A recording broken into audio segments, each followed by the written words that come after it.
So, Gareth, frustrating afternoon. Why do you think City came up just short this afternoon? I think you've hit the nail on the head straight away. We just were a little bit short. I don't think we're miles off it. I think if we'd been anywhere near the levels that we've performed recently, particularly the way we finished the game last week, I think there was a result there for us. And we've lost in successive weeks against two teams that are probably first and third, and there's not a massive difference. Having said that, we've lost them both, and that's the gap that we've got to bridge. Just fine margins between the sides. I mean, it didn't help the penalty midway through the first half, which from our view looked like quite a soft decision. Well, it went their way, and you expect decisions like that along the way. I've learnt that at this level. Things like that go against you. May have been soft, may have not have been, but they give it and they scored. And after all, we did. The lads put a little bit of effort in and did try. And I'd never say that they didn't try. But when the goals come too easy. And really, the first ones come from an attacking situation where we made a bad decision. We ended up taking a goal kick that we didn't defend very well. So is it the sort of point you're making to the players is just cut out these tiny mistakes because teams like at the top are going to punish you?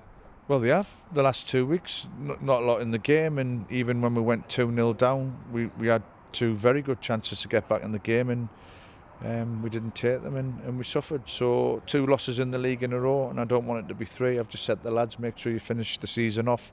I want to finish as high up the league as possible. We're trying to build, now, have a good, strong finish to the season, and look forward to having a good push and a good go at it next year. One thing we noticed about Dartford's side, really stability more than anything. I think between them, they probably made around 1,000 sort of appearances. Is that the sort of thing you're trying to build here already, getting players on contract for next season? Yeah, and that's probably where I never go on about it, but I know that we are a really young team, particularly at the back. And they just had that little bit of know-how, and they weren't afraid to smash the ball wherever it needed to be smashed, whether that was out the ground in the last minute or behind our defenders in the first half. And they weren't bothered by that. That's the way they play.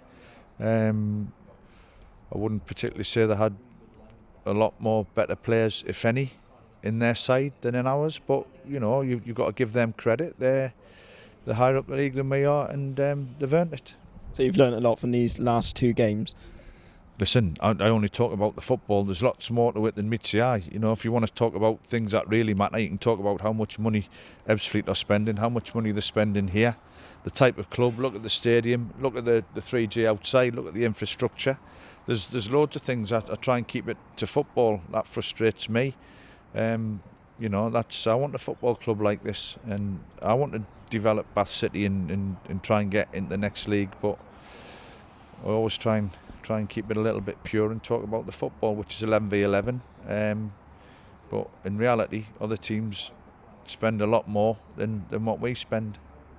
And speaking to Bob after the game, I think you watched the Ebbsfleet Hemel match recently, so expecting a tough one next week from Hemel Hempstead. Yeah, I don't know how they got on today, but they're on a good run, and they probably should have beat Ebbsfleet on the night, so it's another very, very difficult game.